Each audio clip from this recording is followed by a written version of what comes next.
नमस्कार दोस्तों, मैं हूं श्याम सुंदर। 15 नवंबर को बिरसा मुंडा की जयंती होती है। फ्रीडम फाइटर, आदिवासी नायक, अभी भगवान बिरसा मुंडा भी उनको कहा जाता है। सरकार ने 3 साल पहले 15 नवंबर को यानी कि बिरसा मुंडा की जयंती को जनजातीय गौरव दिवस डिक्लेयर किया था और इस बहाने अब हर साल दिल्ली जैसे शहरों में भी आदिवासियों की चर्चा होती है। और ऐसा ही एक कार्यक्रम आज देश की राजधानी दिल्ली में हो रहा है।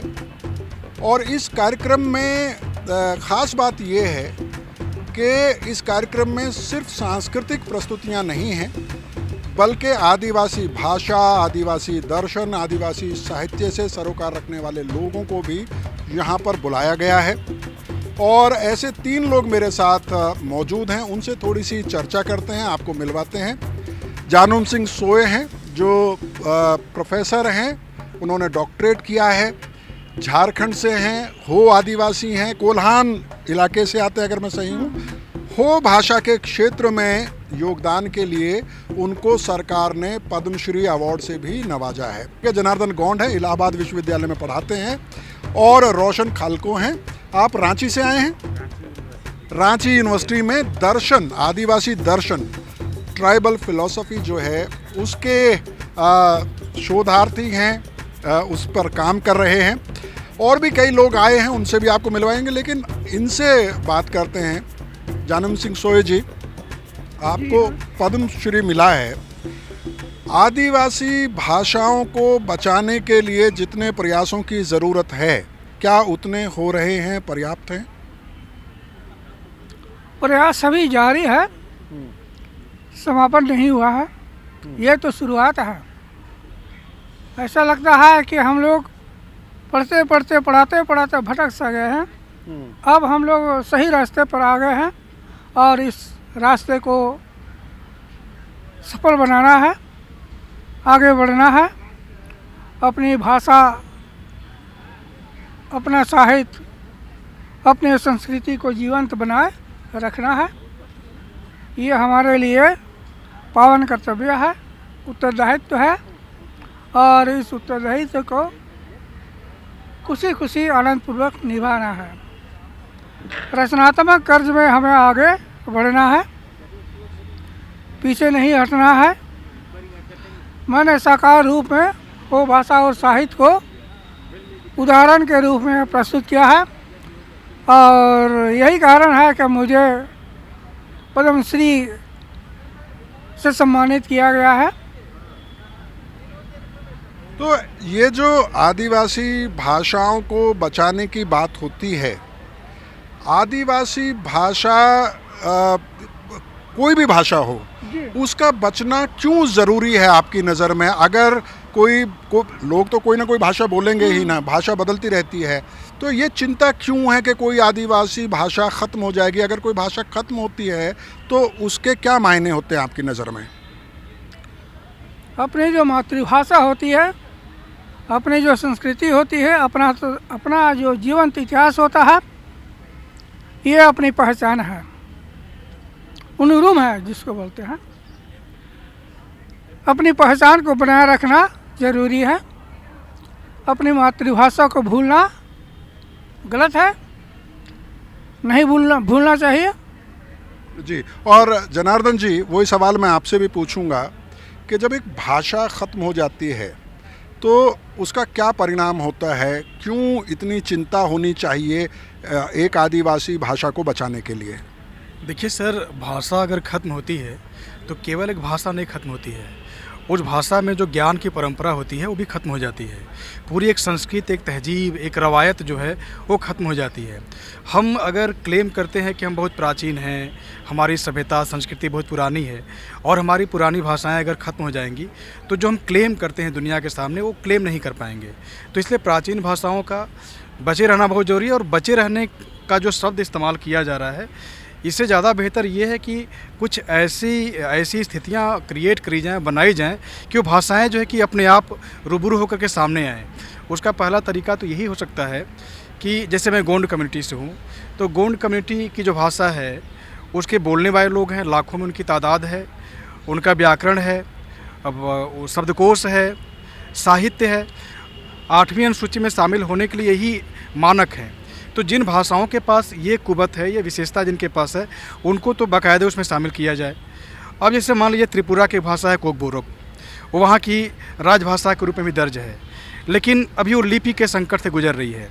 तो ऐसी जो भाषाएं जो बोली जा रही हैं और बाकायदा उनका लिटरेचर, ओरल और लिटरेचर दोनों लिखित फॉर्म में उपलब्ध है, तो उनके लिपि पर जो है कि विचार किया जाए और उनको वह स्थान दिया जाए। और इसके लिए संरक्षण की बात मैं नहीं करूँगा, जो लोग बोलने वाले हैं उनको उनका नियोजन होना चाहिए। वो लोग अगर नियोजित होंगे तो भाषा अपने आप बचेगी। जी। और रोशन खालको, आप तो दर्शन के छात्र हैं। आदिवासी दर्शन अगर आपको पढ़ना है, उसको सहेजना है, उसको परिभाषित करना है, तो क्या उसके लिए भी भाषा इम्पोर्टेंट है? भाषा का महत्व तो दर्शन में है ही। दर्शन एक ऐसा चीज़ है जो हमारे भाषा, हमारे प्रथा, हमारे जो विश्वास हैं उसमें निहित है। उसे ढूंढना पड़ता है, उसके लिए एक नज़रिया अपनाना पड़ता है। अगर वो नज़रिया हमारे पास सभी लोगों के पास है, लेकिन उसे उभारना पड़ता है। अगर वो नज़रिया हम उभार पाते हैं, चाहे जैसा भी हो, भाषा के द्वारा हो, चाहे रूढ़ी प्रथा के द्वारा हो, चाहे हमारी जो बिलीफ सिस्टम है उसके द्वारा हो, तो समाज एक दर्शन उभर कर आता है, जो दर्शन हमें आदिवासी होने पे गर्व प्रदान करता है।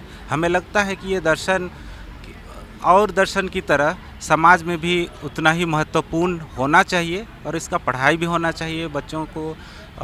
स्पेशली 5th शेड्यूल के जो बच्चे हैं उन पे ये आदिवासी दर्शन है, इसका ज्ञान होना बहुत आवश्यक है। जी। और अक्सर जब भाषा की बात होती है तो इस बात पर जोर दिया जाता है कि पढ़ाई लिखाई का माध्यम मातृभाषा होनी चाहिए, उससे आदिवासी इलाकों के बच्चों को पढ़ने में आसानी होगी। लेकिन जब भाषा की बात करते हैं, अगर कोई भाषा ख़त्म होती है तो उसमें जो नॉलेज है, जैसा जनार्दन गौंड जी ने कहा, बहुत सारे किस्से कहानियां हैं, क्योंकि आदिवासियों में ज़्यादातर भाषाओं की लिपि नहीं थी। तो एक पीढ़ी से दूसरी पीढ़ी तक वो ज्ञान, वो परंपराएं, वो प्रथाएं पहुंची हैं। भाषा खत्म होने से उस ज्ञान के लोप हो जाने का भी खतरा है। सर, अभी जनार्दन गौंड जी ने एक बहुत इम्पोर्टेंट बात उठाई, भाषा को संविधान की 8वीं अनुसूची में शामिल करने की बात हो। आदिवासी भी काफ़ी लंबे समय से संघर्ष कर रहे हैं अपनी भाषा को 8वीं अनुसूची में शामिल करवाने के लिए। पीछे जंतर मंतर पर वो दिल्ली भी आए थे प्रदर्शन करने के लिए। आपका क्या स्टैंड है इस पूरे मुद्दे पे? ये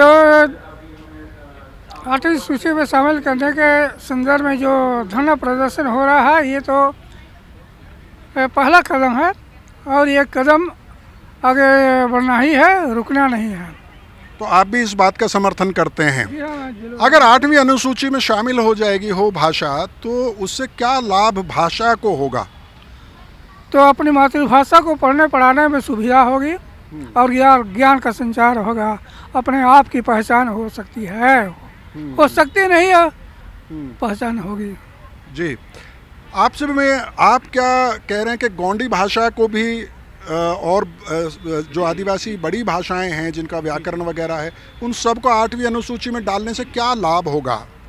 8वीं अनुसूची में जो भाषाएं शामिल होती हैं उससे लाभ तो ये होता है कि उनको संरक्षण मिल जाता है।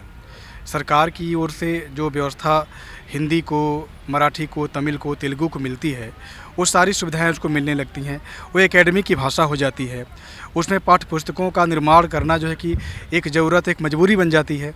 तो अभी जो भाषाएं लगातार डीके हो रही हैं वो बच जाएंगी। ये सरकारी प्रयास की मैं बात कर रहा हूँ। दूसरी बात यह है कि जब वो 8वीं अनुसूची में शामिल होगी तो नियोजन होगा, नौकरियाँ क्रिएट होंगी, विकसित होंगी।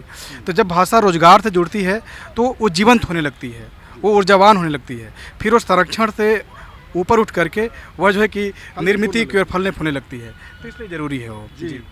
प्रोफेसर सोय, ये बताइए कि आपको पद्मश्री अवार्ड मिला तो उसके बाद लोग आपको पहचानने लगे। कभी ऐसी पीड़ा होती है कि मैं इतने सालों से लिख रहा हूँ, एक भाषा में साहित्य रच रहा हूँ, लेकिन उतनी चर्चा आदिवासी लेखक होने के नाते आपकी नहीं होती है जितनी होनी चाहिए जब तक कि कोई अवार्ड ना मिल जाए? हाँ, लगता तो है कि और मिलने के बाद ही ऐसा होता है। ये तो हो भाषा की पढ़ाई ना स्कूल स्तर पर ना कॉलेज स्तर पर सुचारू रूप से हो रही है। तो आप कब से लिख रहे हैं? जब आपको पद्मश्री अवार्ड मिला तो हैरानी हुई कि इतने लोग आपको तलाशते हुए आए, आपका इंटरव्यू किया। इससे पहले क्या इतनी तवज्जो आपको कभी मिली थी? जिस समय रिसर्च ग्राउंड में, रिसर्च मैदान में उतर गया, उस समय मुझे काफ़ी कठिनाइयों का सामना मुझे करनी पड़ी, इसलिए कि लिखित रूप में कोई किताबें नज़र नहीं आई। मैंने गांव-गांव पर्वतीवार में घूम कर गीतों का संकलन किया, दुरंग जिसको कहते हैं, पर्व गीत, उन गीतों का संकलन किया। उन्हीं गीतों के आधार पर मैंने वो लोकगीत का साहित्यिक और सांस्कृतिक अध्ययन पूरा किया। यही थीसिस विषय मुझे हिंदी से हो की ओर आकृष्ट किया। तब से मैं कुछ न कुछ लिखना शुरू किया और अभी तक लिखता रहा हूँ और लिखता रहूँगा। जी, जनार्दन गौंड जी, वही सवाल जो मैंने प्रोफेसर सॉय से पूछा कि जैसे मान लीजिए आप हिंदी में पढ़ाते हैं या लिखते हैं, और भी बहुत सारे आदिवासी लेखक लेखिकाएं हैं जो बहुत अच्छा काम कर रहे हैं, लेकिन क्या उनको साहित्य जगत की अपनी राजनीति है? क्या वो जगह मिल पाती है? क्या वो सम्मान मिल पाता है या संघर्ष करना पड़ता है? सर देखिए, संघर्ष करना पड़ता है। हम लोग जो लोग हैं, जो नई एक पीढ़ी हमारी जो शामिल हुई है हिंदी में, जो लिख रही है, हम लोग इस मनोभाव से लिखते हैं कि हम अपनी बात जो देश की राज्य की भाषा है उसमें कर रहे हैं। इससे हुआ ये है, ये बदलाव भी कहा जा सकता है कि हिंदी में और अंग्रेजी दोनों में आदिवासी एक विमर्श के रूप में सामने आ चुका है। साहित्य में उसकी एक अच्छी दखल बन चुकी है, उसको एक विमर्श के रूप में पढ़ा जाता है, पढ़ाया भी जाता है, एकेडमी में भी उसको शामिल किया गया, रिसर्च का विषय बन गया है। लेकिन दूसरी तरफ अभी जो आदिवासी विषय पर लिखने वाले रचनाकार जो आदिवासी हैं, उनको मुख्य धारा का साहित्यकार नहीं माना जाता। जब कोई हिंदी में लिखते हैं या अंग्रेजी में लिखते हैं, उनकी किताबें बाकियों की तुलना में ज़्यादा पढ़ी जाती हैं, लेकिन बतौर लेखक जो है उनको वह आदर नहीं मिलता है जिसकी, अगर इकोनॉमिक्स के आधार पर देखा जाए, किताबें ज़्यादा बिक रही हैं तो उनको आदर अधिक मिलना चाहिए, लेकिन ऐसा होता नहीं है। वो मुख्य धारा के लेखक नहीं माने जाते हैं, विमर्श के लेखक माने जाते हैं। जी। और रोशन खाल को ये बताइए कि आप आदिवासी दर्शन पर रिसर्च कर रहे हैं। रांची यूनिवर्सिटी में कई ऐसे विभाग बने हैं जिसमें आदिवासी भाषाओं पर भी काम हो रहा है। ओवरऑल क्या आपको लगता है कि एक पॉजिटिव काम हो रहा है, सकारात्मक काम हो रहा है, या आपको लगता है कि खाना पूर्ति ज़्यादा है, अभी और बहुत कुछ किए जाने की ज़रूरत है? देखिए, जितना काम हुआ है वो तो काफ़ी नहीं है, बहुत सारे काम अभी बाकी हैं।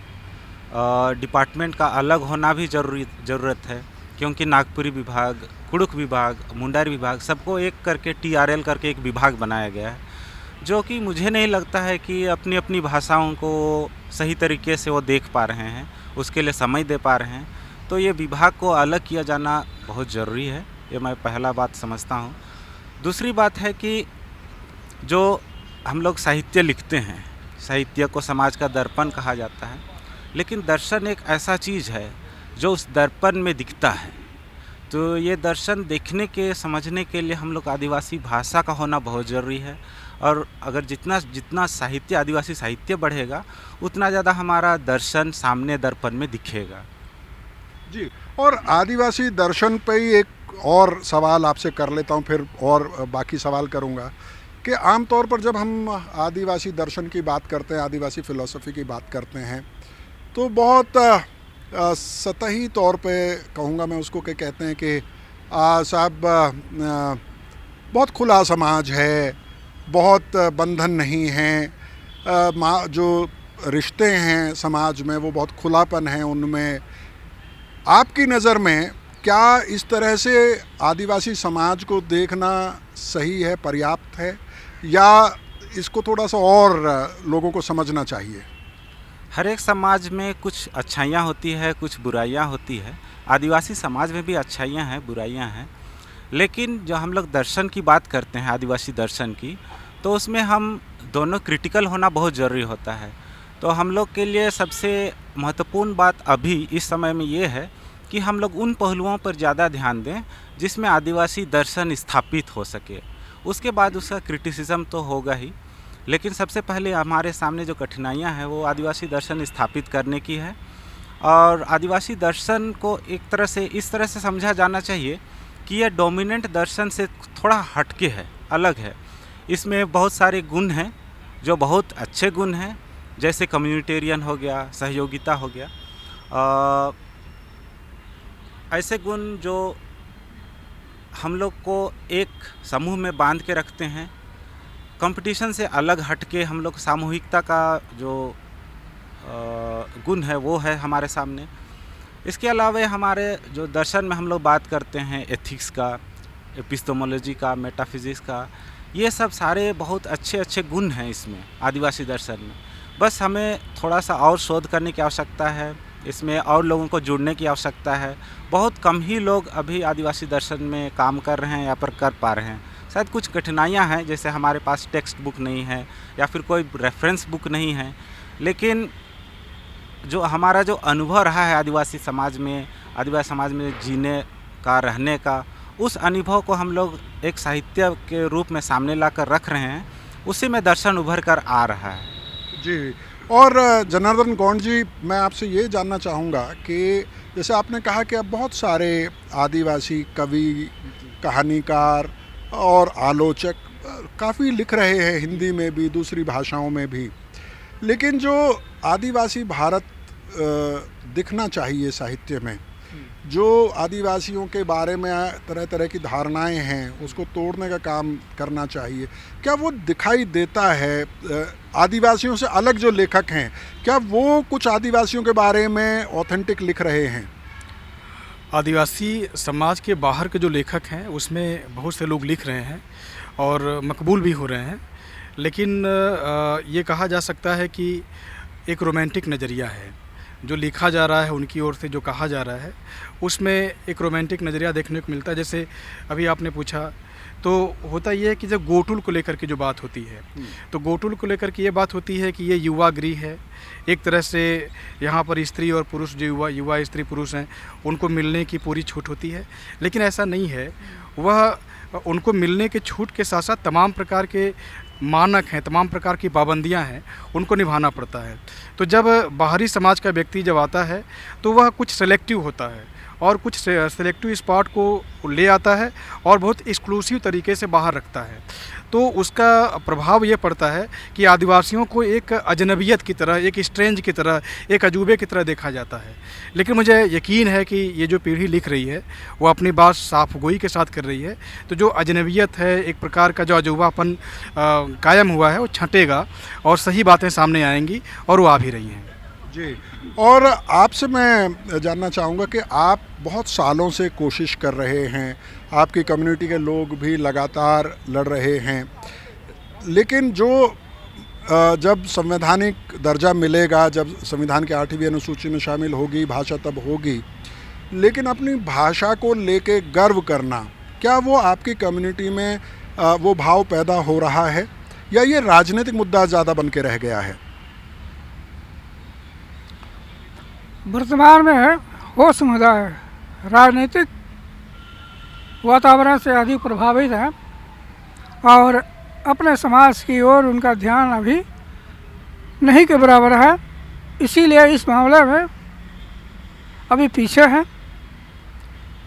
अपनी पहचान को बनाए रखने के लिए उनके पास चिंतन प्रक्रिया नहीं के बराबर है, इसलिए कि पढ़ाई एक ऐसी धारा है जो आदमी को यहाँ से वहाँ कहीं भी ले सकती है, ले जा सकती है वहाँ के।